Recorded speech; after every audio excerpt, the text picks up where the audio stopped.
Good morning students. First year की class में paper first में पढ़ रहे थे।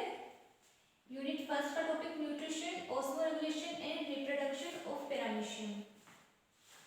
तो इसमें आज हमारा टॉपिक चलेगा न्यूट्रिशन ऑफ पैरामीशियम। पैरामीशियम में किस तरह न्यूट्रिशन होता है, किस तरह से वो अपना पोषण देते हैं। तो इसमें कल हमने देखा था कि पैरामीशियम में न्यूट्रिशन की 3 विधियां होती है। फर्स्ट हमने पढ़ी थी कल अशन विधि, फीडिंग मैकेनिज्म। सेकंड है इसमें डाइजेशन और थर्ड है बहिक्षेपण, इजेशन। तो अशन विधि के हमने देखा था, इसमें देखा था हमने कि जो सीलिया होते हैं पैरामीशियम के, वो पानी के साथ आने वाले जो भोजन के कण होते हैं उनको ग्रहण कर लेता है। इस तरह से जो छोटे छोटे कण होते हैं उनको तो बकल कैविटी में उसकी जो मुख गुहिका होती है उसमें जाने दिया जाता है, और जो बड़े कण होते हैं ना उनको वही रोक लिया जाता है बाहर ही। इस तरह से वो जिस मार्ग से भोजन के कण उसकी बकल कैविटी या मुख गुहिका के अंदर आते हैं उसको सेलेक्टिव पाथ कहते हैं। फिर उसके बाद इसमें खाद्य धानी बनती है। तो इस तरह से इसमें कल हमने फीडिंग मैकेनिज्म पढ़ लिया था। आज इसमें हमारा सेकंड टॉपिक चलेगा डाइजेशन। इसके अंदर 3 विधियां थी। अशन विधि जो हमने कल पढ़ ली थी, अशन विधि। अब सेकंड पढ़ेंगे आज पाचन विधि, जिसको कहते हैं डाइजेशन।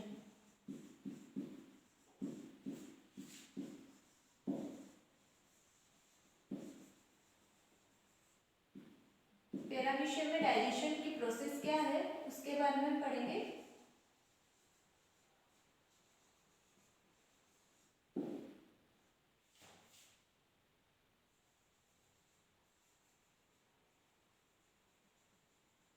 फीडिंग मैकेनिज्म और थर्ड वाली प्रोसेस है इसमें बहिक्षेपण।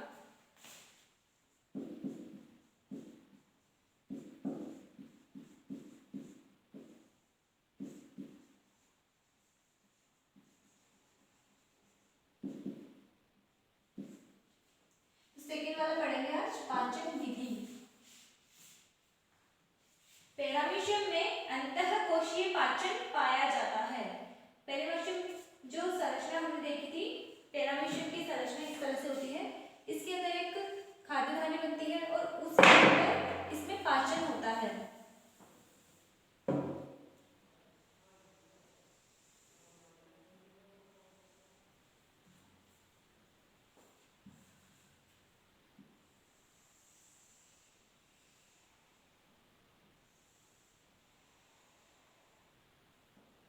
इस तरह की संरचना कुछ पैरामीशियम में पाई जाती है।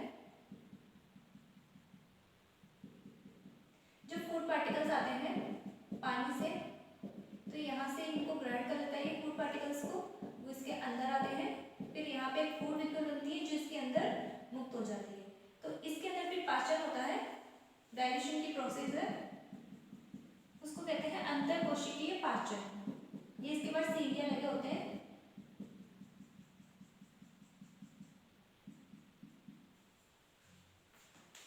ये है फूड वैक्यूल।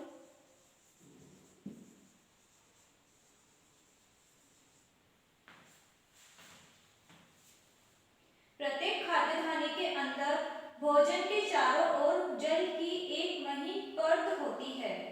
पैरामीशियम में खाद्य धानी कोशिका द्रव्य की धारा गति के कारण पूरे शरीर में एक निश्चित मार्ग में घूमती रहती है। खाद्य धानी के इस प्रकार की गति को जीव द्रव्य भ्रमण कहते हैं।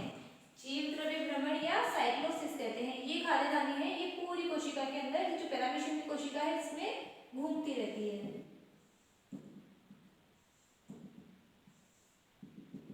और लास्ट में यहाँ पे एक छिद्र होता है जिसमें से जो अनडाइजेस्टेड फूड होता है उसको बाहर निकाल दिया जाता है। इस तरह से पूरी बॉडी में घूमती है, जिससे क्या होता है इसमें जो फूड होता है उसका डाइजेशन हो जाता है। फिर लास्ट में जो फूड बचता है, जो डाइजेस्ट नहीं हो पाता है, जो इसके काम का नहीं होता है, उसको वापस बॉडी से बाहर निकाल दिया जाता है। तो इस प्रोसेस को क्या कहते हैं, जिसके थ्रू ये फूड वेहिकल पूरी बॉडी में घूमती है, उसको कहते हैं साइक्लोसिस।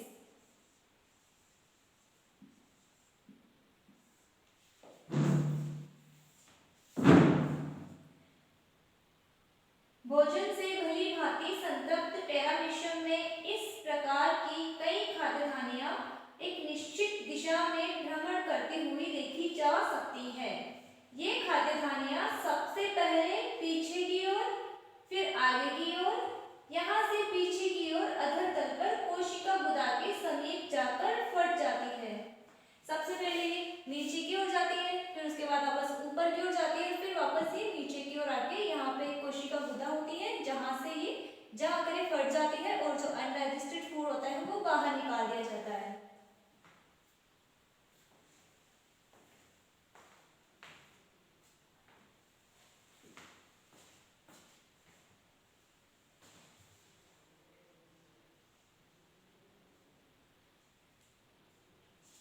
इनकी इसी यात्रा के दौरान भोजन का पाचन एवं स्वांगीकरण होता है। इसी प्रक्रिया में, इसी प्रोसेस के द्वारा पेरामीशियम के अंदर फूड होता है वो पेरामीशियम में चारों तरफ घूमता रहता है और फूड इस तरह से डाइजेस्ट होता रहता है। अंतःकोशिका द्रव्य में उपस्थित लाइसोसोम द्वारा स्रावित एंजाइम, प्रोटीएज, कार्बोहाइड्रेट्स एवं लाइपेज आदि भोजन का पाचन करते हैं। बीच के अंदर जो कोशिका द्रव्य पाया जाता है इसको अंतःकोशिका द्रव्य कहते हैं। बाहर की तरफ इस साइड में जो होता है उसको बाह्य कोशिका द्रव्य कहते हैं। तो अंतःकोशिका द्रव्य के अंदर कुछ एंजाइम्स पाए जाते हैं जैसे कि लाइसोसोम्स। ये क्या करते हैं? फूड को पचने में हेल्प करते हैं। इसके अंदर जो फूड होता है इसको डाइजेस्ट करने में ये एंजाइम्स अपनी महत्वपूर्ण भूमिका निभाते हैं।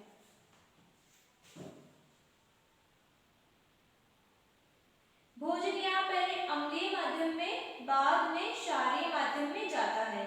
पचा हुआ भोजन खाद्य धानी से विस्तृत होकर कोशिका द्रव्य में चला जाता है। इस तरह से पेरामीशियम में पाचन की विधि पाई जाती है। तीसरी विधि है इसमें बहिक्षेपण, इजेक्शन। अपचित भोजन को शरीर से बाहर निकालने की प्रक्रिया को बहिक्षेपण कहते हैं। जो बिना पचा हुआ भोजन होता है उसको इसकी बॉडी से बाहर निकालने की जो प्रोसेस होती है उसको बहिक्षेपण कहते हैं। ये प्रोसेस है ये बहिक्षेपण कहलाती है।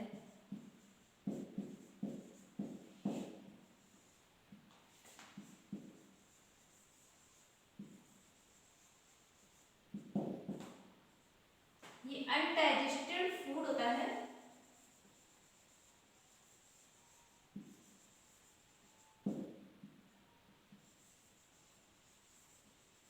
जिसको बॉडी से बाहर निकाल दिया जाता है।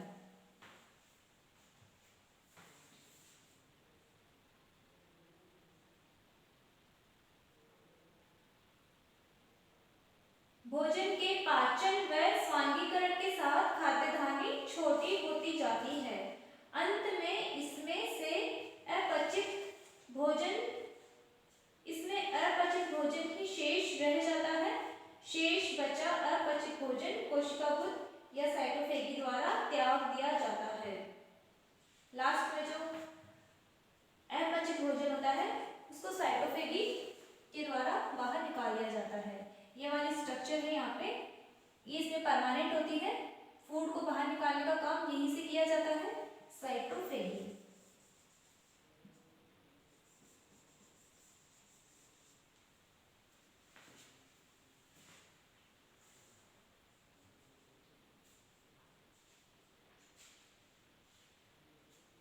तो इस तरह से पेरामीशियम में फूड लेने की या न्यूट्रिशन की 3 विधियां पाई जाती है।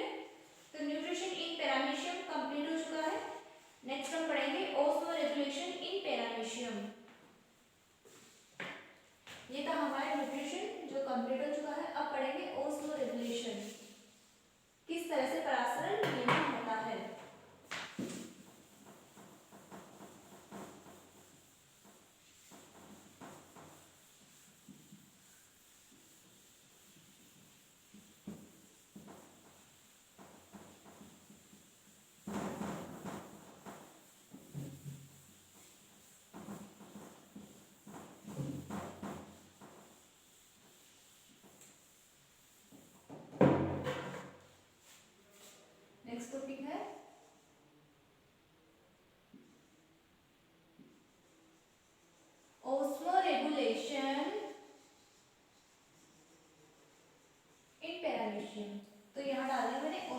रेगुलेशन, परासरण नियमन, इसको क्या कहते हैं? परासरण नियमन। पैरामीशियम क्योंकि पानी में पाया जाता है, इसीलिए पानी के अंदर इसको अनुकूल या वैसे की वैसे इसकी बॉडी को बनाए रखने के लिए उसमें कुछ परासरण नियमन करने की विधि पाई जाती है। ओस्मो रेगुलेशन,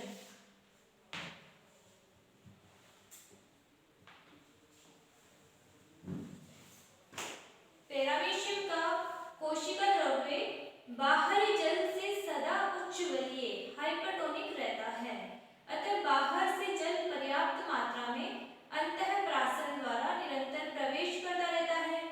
इसके अतिरिक्त खाद्य धान्यों से भी कुछ जल जो कि भोजन के अंतर्ग्रहण के दौरान प्रवेश करता है कोशिका द्रव्य में आता है। खाद्य पदार्थों के ऑक्सीकरण में भी जल उत्पन्न होता है। यह सब जल शरीर में संचित होता रहे तो शरीर शीघ्र ही फूलकर फट जाएगा। जल की इस अधिक मात्रा को संकुचनशील मृत्तिकाओं की सहायता से बाहर निकाला जाता है। तो जल के अंदर ओस्मो रेगुलेशन या परासरण नियमन का कार्य कौन करता है? संकुचनशील मृत्तिका। पैरामीशियम में दो संकुचनशील मृत्तिकाएं पाई जाती हैं जो क्या करती है? ओस्मो रेगुलेशन करती है।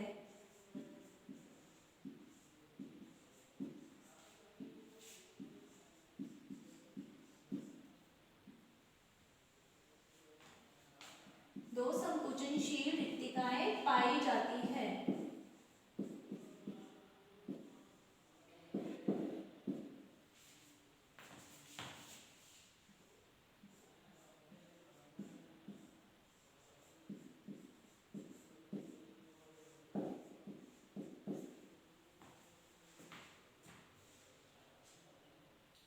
जो नियमित सिस्टोल व डायस्टोल द्वारा जल का नियमन करती है। ये संकुचित होती रहती है। ये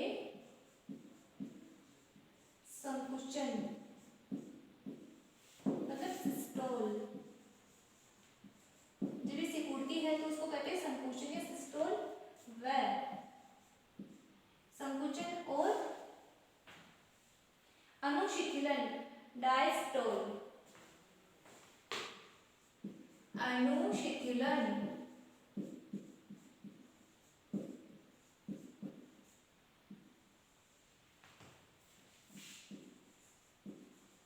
डायस्टोल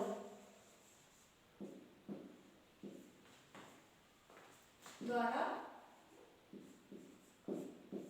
जल का नियमन करती है।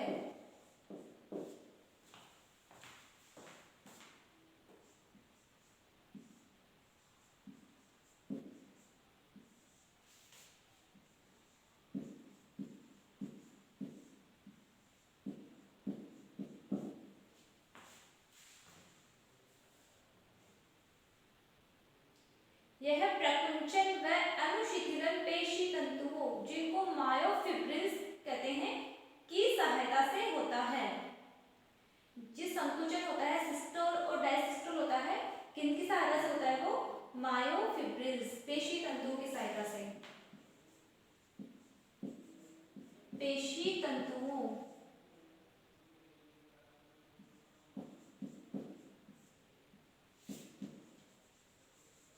मायोफिब्रिल्स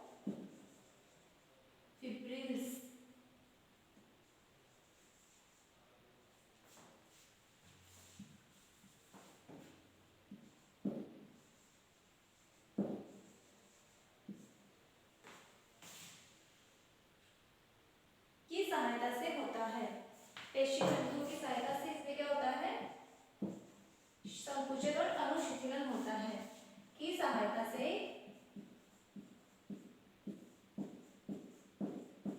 पैरामीशियम में संकुचन व अनुशिथिलन होता है।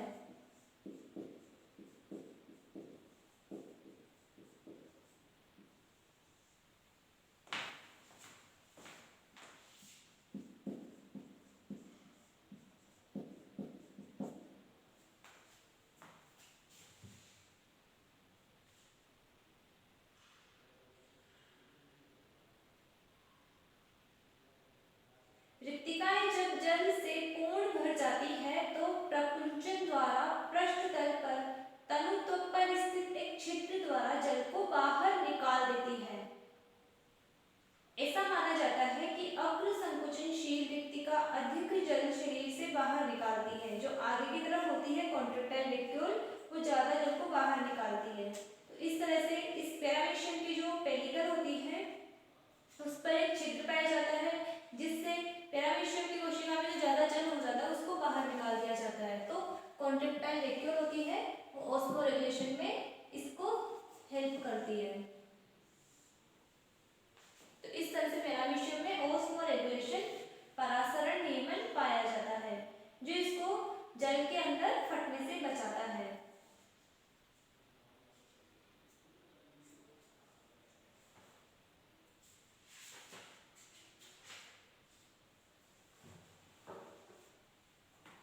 इसके बाद हमारा टॉपिक आता है reproduction. Reproduction of paramecium. Paramecium में रिप्रोडक्शन किस तरह से होता है, किस तरह से ये अपनी संतति को बढ़ाता है।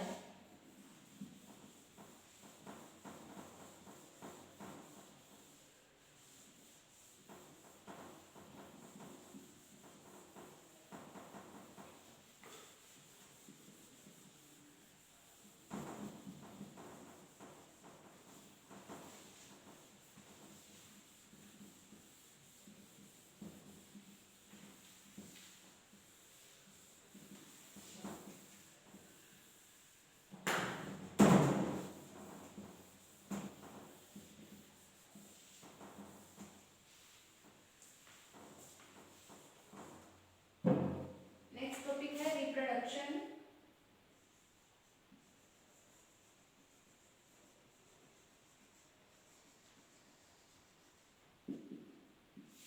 रिप्रोडक्शन मतलब जनन ऑफ पैरामीशियम।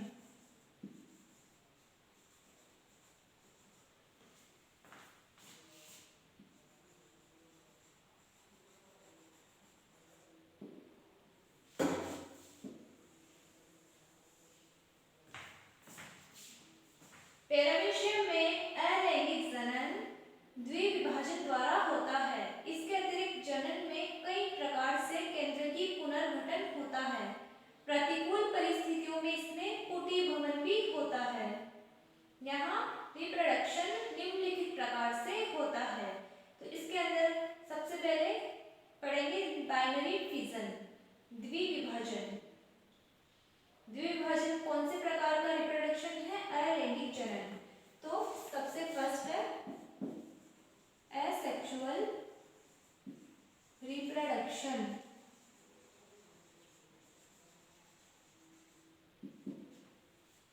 इसको कहते हैं अलैंगिक जनन।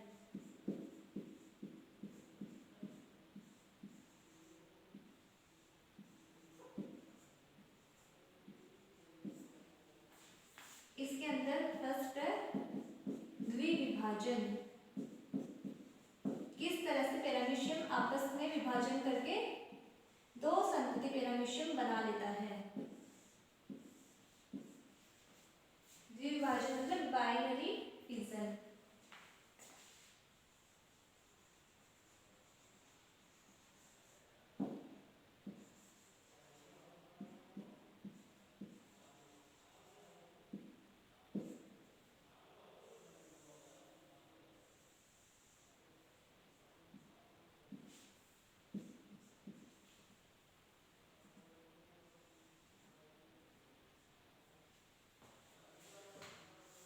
पैरामीशियम में asexual reproduction transverse binary fission द्वारा होता है, अनुप्रस्थ द्विविभाजन द्वारा होता है।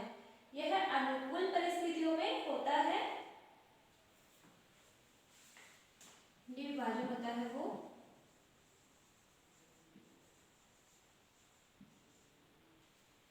ट्रांसवर्स बाइनरी फिजन, अनुप्रस्थ द्विविभाजन।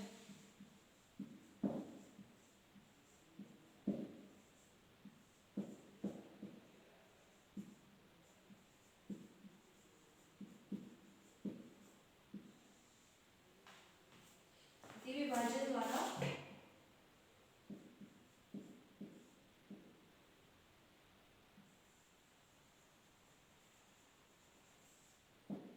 बाइनरी फिजन होता है, द्विविभाजन होता है।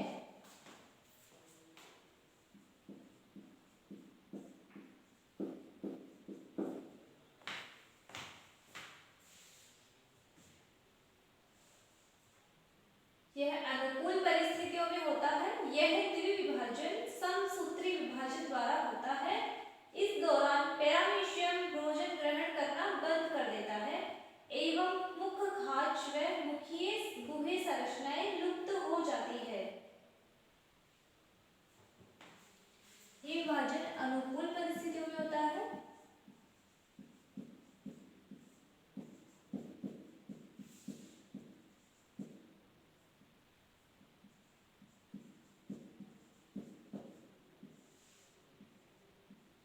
जब इसके लिए विभाजन करने के लिए परिस्थितियां अनुकूल होती है तो अनुकूल परिस्थितियों में होता है। इसके अंदर जो पैरामीशियम होता है चप्पल की आकृति का,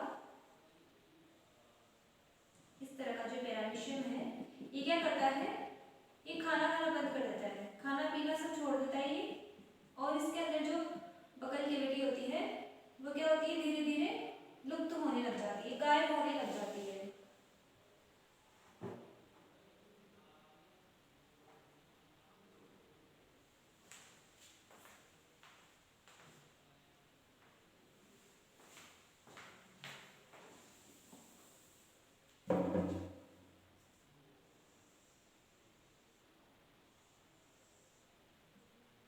इस तरह से पैरामीशियम है।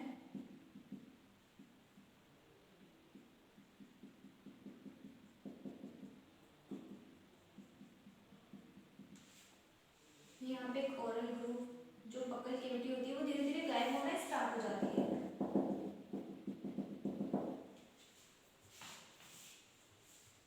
इसके अंदर कोई कॉन्ट्रैक्टाइल वैक्यूल होते हैं, मैक्रोन्यूक्लियस, माइक्रोन्यूक्लियस और साइटोफेरिंक्स होती है। ये है साइटोफेरिंक्स। यहाँ पे एक मैक्रोन्यूक्लियस होता है और एक मैक्रोन्यूक्लियस होता है। इसके बाद सीला लगे होते हैं और इसमें कॉन्ट्रैक्टाइल वैक्यूल होती है।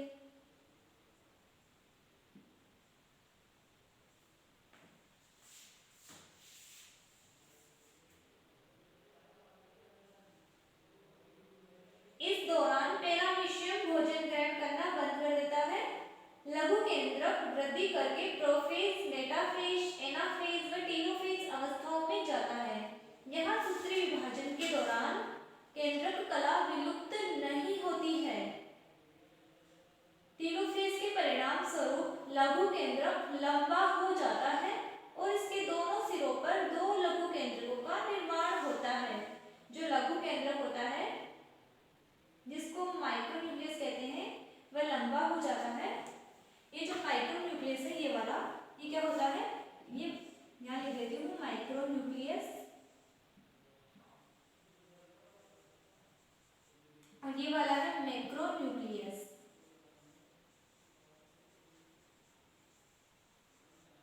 जो पैरामीशियम की अगली अवस्था होती है, इसके अंदर जो विभाजन होता है, द्विभाजन की अवस्था हम पढ़ रहे हैं, तो क्या होता है, इसके अंदर जो मैक्रोन्यूक्लियस होता है वो पहले तो लंबा हो जाता है और इसके दोनों सिरों पर फिर ये तो था अपना मैक्रोन्यूक्लियस, और जो माइक्रोन्यूक्लियस है यहाँ पे छोटा सा, ये क्या करता है, ये लंबा हो जाता है। इस तरह से ये लंबा हो गया और इसके जो दोनों सिरे होते हैं, ये इस वाले पे और इस वाले पे दो नए न्यूक्लियस का, जो कि माइक्रोन्यूक्लियस होते हैं, उनका निर्माण हो जाता है। यहाँ पे दो नए माइक्रोन्यूक्लियस बन जाते हैं।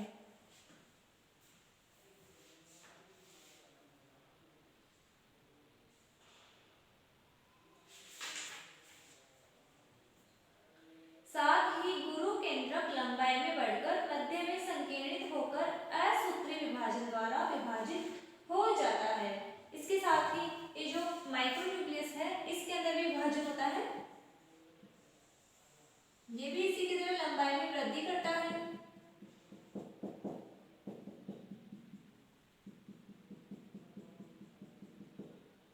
इस तरह से ये तो हो गए दो माइक्रोन्यूक्लियस, और जो मैक्रोन्यूक्लियस है बड़ा वाला, वो इसके बीच में एक खांच बन जाती है इस तरह से, और ये क्या करता है, ये भी इस तरह से दो माइक्रोन्यूक्लियस के अंदर बट जाता है। ये दोनों तो है मैक्रोन्यूक्लियस और ये वाले हैं माइक्रोन्यूक्लियस।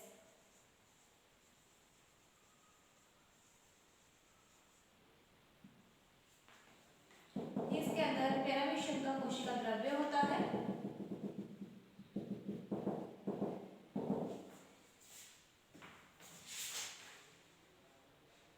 अब दो मुख खांच बनना प्रारंभ होती है। दो पुरानी संकुचनशील रिक्तिकाओं के अलावा दो संकुचनशील रिक्तिकाएं और बनती है। दो तो पुरानी होती है, उसके अलावा दो और बन जाती है। इसके अंदर बीच में खांच बनना स्टार्ट हो जाती है इस तरह से। अब ये दो तो है, ये तो मैक्रोन्यूक्लियस तो बनता ही है, मैक्रो एंड माइक्रोन्यूक्लियस इस तरह से। साथ ही ये माइक्रोन्यूक्लियस है, इसके साथ साथ दो नई कॉन्ट्रैक्टाइल वैक्यूल भी बन जाती है। ये पुरानी है दो तो, ये तो ओल्ड है ये दोनों, और ये दोनों न्यू है, न्यू कॉन्ट्रैक्टाइल वैक्यूल।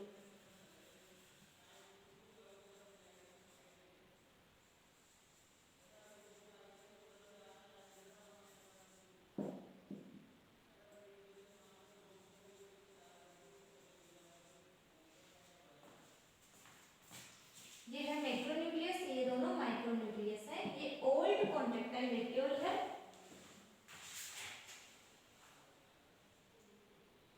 इसके साथ ही शरीर के मध्य भाग में संकीर्ण खांच बनती है जो धीरे धीरे गहरी होती जाती है और अंत में दो पुत्री पैरामीशियम का निर्माण होता है।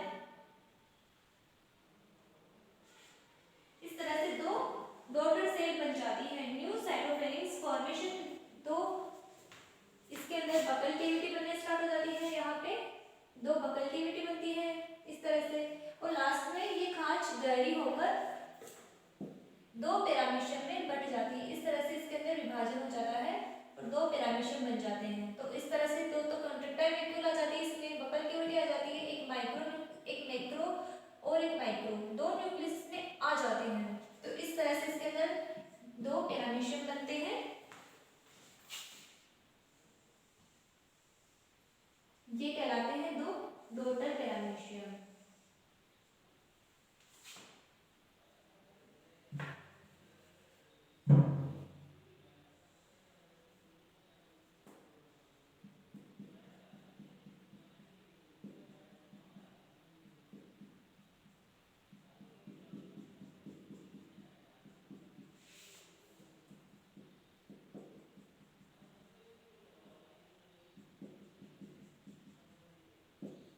प्रत्येक पैरामीशियम के अंदर एक तो होता है मैक्रोन्यूक्लियस, एक होता है माइक्रोन्यूक्लियस। इसमें पाई जाती है बकल कैविटी और होती है इसमें दो कॉन्ट्रैक्टाइल वैक्यूल।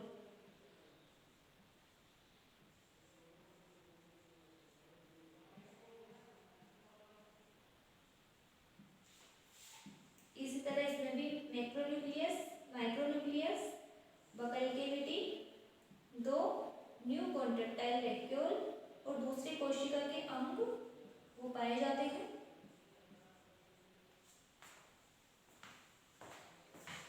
तो ये है डॉटर पैरामीशियम।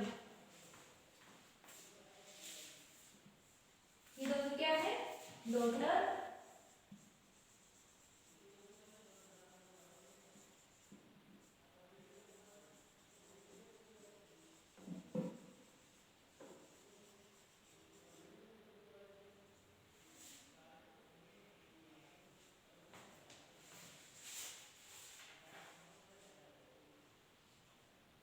जनक पैरामीशियम के अग्र भाग से बनने वाला पैरामीशियम प्रोटर व पश्चिम भाग से बनने वाला पैरामीशियम ओपिस्थी कहलाता है। यह वृद्धि कर फिर से द्विविभाजन में जाते हैं। पैरामीशियम द्विविभाजन 30 मिनट में पूर्ण करता है। वह 1 मिनट में 2 या 3 बार हो सकता है। ये जो विभाजन है वो 2 या 3 बार हो सकता है इसके अंदर, और जो द्विविभाजन होता है वो 30 मिनट में पूर्ण होता है।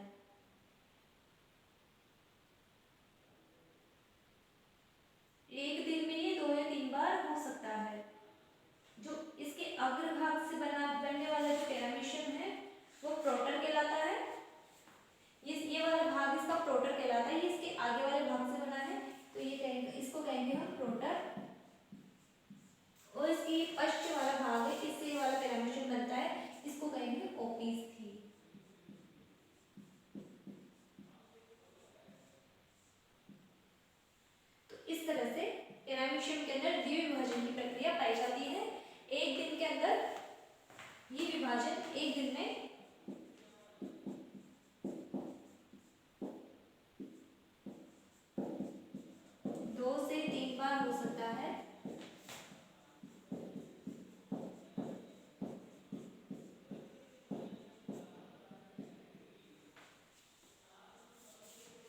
और ये द्विविभाजन की प्रक्रिया है ना, वो 30 मिनट में पूर्ण होती है। द्विविभाजन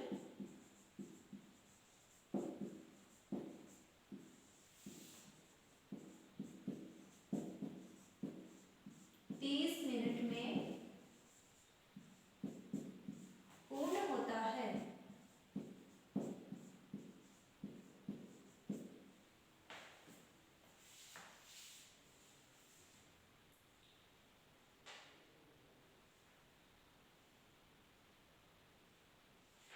तो ये तो था इसके अंदर अलैंगिक जनन या एसेक्सुअल रिप्रोडक्शन के प्रोसेस।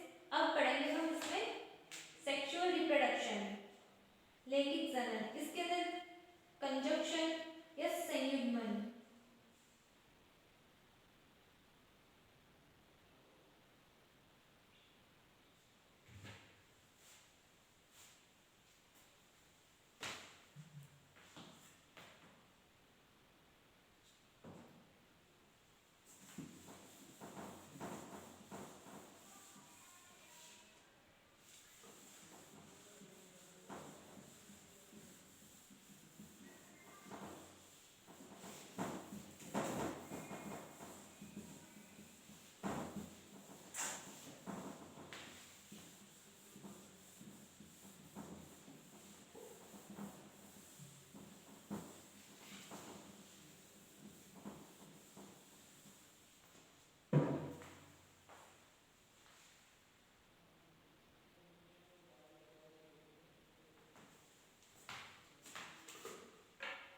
इसमें है सेक्सुअल, फर्स्ट हमने पढ़ा था एसेक्सुअल रिप्रोडक्शन, सेकंड है सेक्सुअल रिप्रोडक्शन।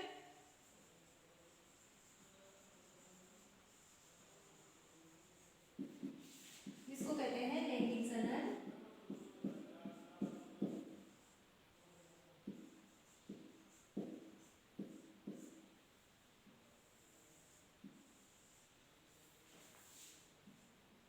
इसमें फर्स्ट मेथड है संयुग्मन,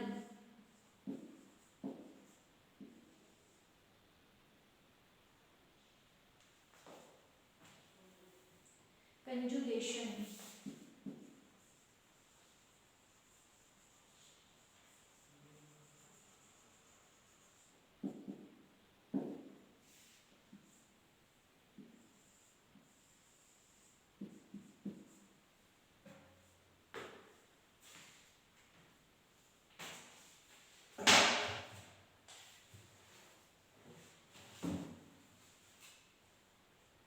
इसमें समान जाति के दो पैरामीशियम के लघु केंद्र की पदार्थों के आंशिक विनिमय के लिए एक अस्थायी संकलन होता है। यहाँ संयुग्मन एक ही जाति के किंतु दो भिन्न भिन्न संगम प्रकार या मेटिंग टाइप के मध्य होता है। होता तो एक ही जाति के मध्य है, लेकिन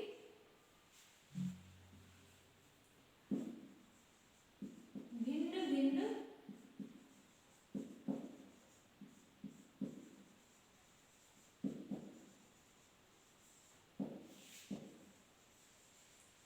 मेटिंग टाइप या संयुग्मन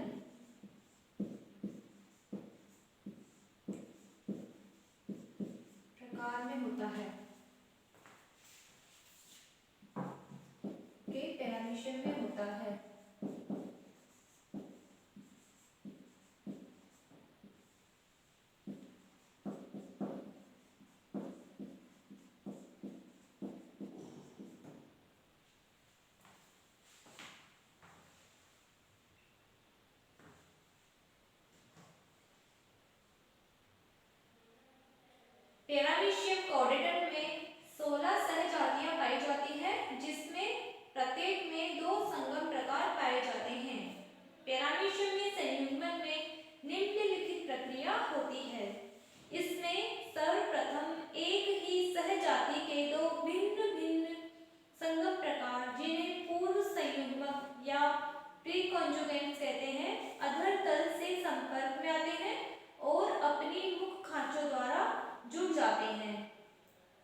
बन जाते हैं, प्रोटोप्लाज्मिक ब्रिज बन जाते हैं।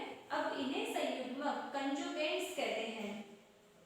तो इसके अंदर जो फर्स्ट प्रोसेस है, इसमें क्या होता है, एक ही प्रजाति के भिन्न भिन्न प्रकार के जो पैरामीशियम होते हैं वो आकर जुड़ जाते हैं अपनी मुख खांचों के द्वारा।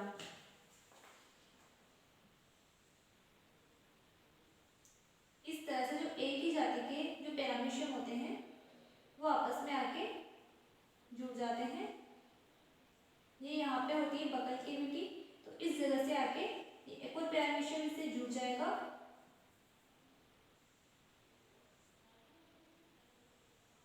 ये है इनकी फर्स्ट प्रोसेस, पैरामीशियम आपस में इस तरह से जुड़ जाते हैं।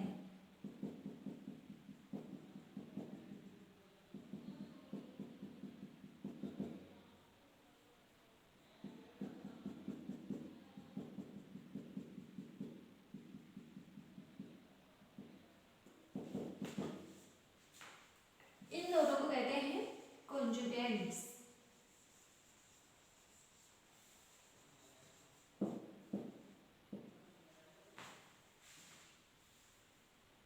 इनके अंदर मैक्रोन्यूक्लियस एंड माइक्रोन्यूक्लियस होते हैं। ये मैक्रो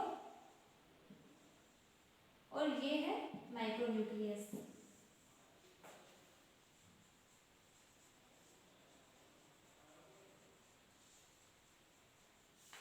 ये दोनों होते हैं, ये और ये माइक्रोन्यूक्लियस।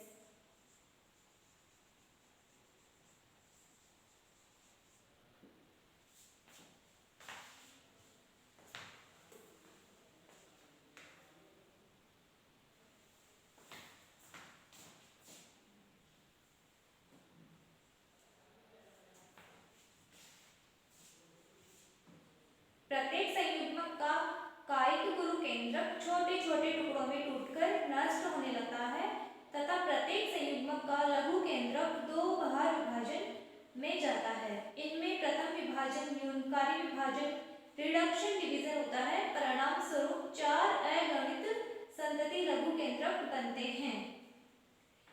इसके जो ये जो लघु केंद्रक है इसके अंदर विभाजन होता है जिसकी वजह से चार प्रत्येक संतति के अंदर चार लघु केंद्रक बनते हैं।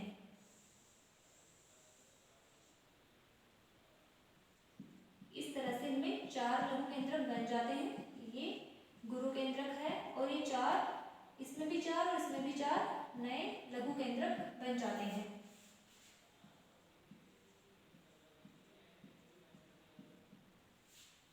ये चारों है मैक्रोन्यूक्लियस और ये वाला है माइक्रोन्यूक्लियस। चार नए बने लघु केंद्रकों में से तीन नष्ट हो जाते हैं। प्रत्येक संयुग्मक में बचा हुआ एक लघु केंद्रक असमान रूप से दो केंद्रकों में विभाजित होता है। इनमें युग्म केंद्रक या प्राक केंद्रक कहते हैं। इनमें छोटा प्रवासी युग्मक केंद्रक और बड़ा अचल युग्मक केंद्रक कहलाता है। तो गुरु केंद्रक होता है वो तो क्या होता है, गायब हो जाता है, धीरे धीरे टुकड़ों में टूट जाता है और गायब हो जाता है। अब जब इसके अंदर विभाजन होता है तो इनमें से भी तीन तो क्या होते हैं, डिजनरेट हो जाते हैं, तीन तो नष्ट हो जाते हैं। पहले इसके अंदर ये माइक्रोन्यूक्लियस है वो विभाजित होते हैं, चार नए माइक्रोन्यूक्लियस बनते हैं, चार में से तीन गायब हो जाते हैं, डिजनरेट हो जाते हैं इस तरह से। तो ये एक बनता है, ठीक है, लास्ट में एक माइक्रोन्यूक्लियस बचता है। तो इसके अंदर जो अगली प्रोसेस है इसमें क्या होता है, ये वापस से विभाजित होते हैं। इसके अंदर जो माइक्रोन्यूक्लियस है उसमें वापस से विभाजन होता है। इस तरह से वापस से ये दो माइक्रोन्यूक्लियस बनाते हैं जिसमें से एक प्रवासी युग्मक कहलाता है। मतलब जो एक होता है ना वो क्या करता है, इस वाली पैरामीशियम में चला जाता है और इसका माइक्रोन्यूक्लियस इसमें आ जाता है।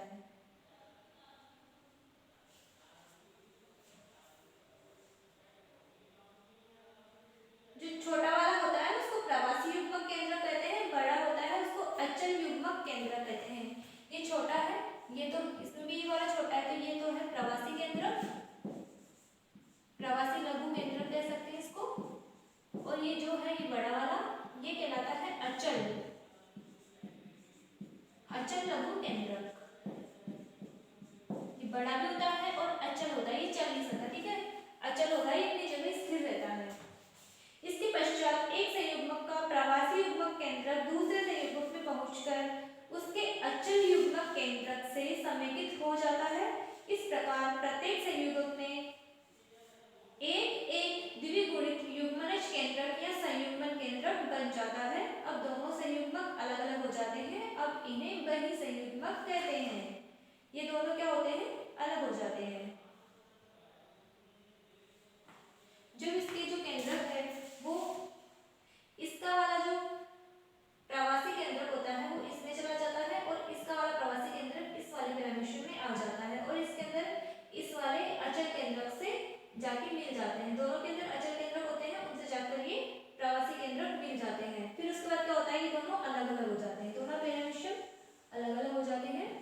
द्विखंडन के साथ विभाजित होता है वह दो संतति पैरामीशियम बनते हैं, जिनमें प्रत्येक में दो गुरु केंद्रक और एक लघु केंद्रक होता है।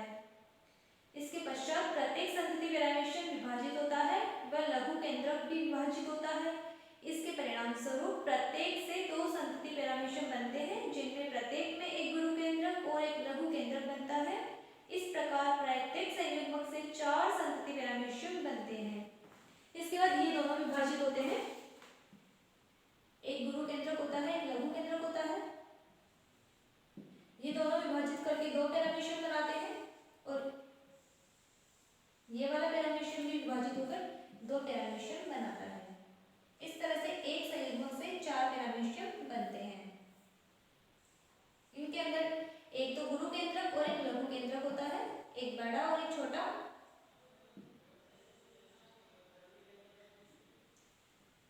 इस तरह से इसके अंदर जो एक लघु केंद्रक होता है वो चार बार विभाजित होता है, उसमें से 8 न्यूक्लियस बनते हैं। उसके अंदर 8 में से फिर इसके अंदर जब ये विभाजित होता है दो पैरामीशियम बनते हैं, तो इसके अंदर 2 और 2 4 इसमें आ जाते हैं और बाकी के 2 नष्ट हो जाते हैं। तो इस तरह से पैरामीशियम के अंदर संयुग्मन की प्रक्रिया पाई जाती है।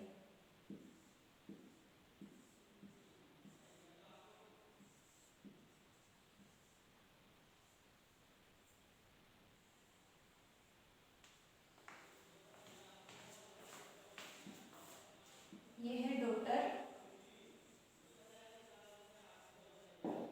पैरामीशियम।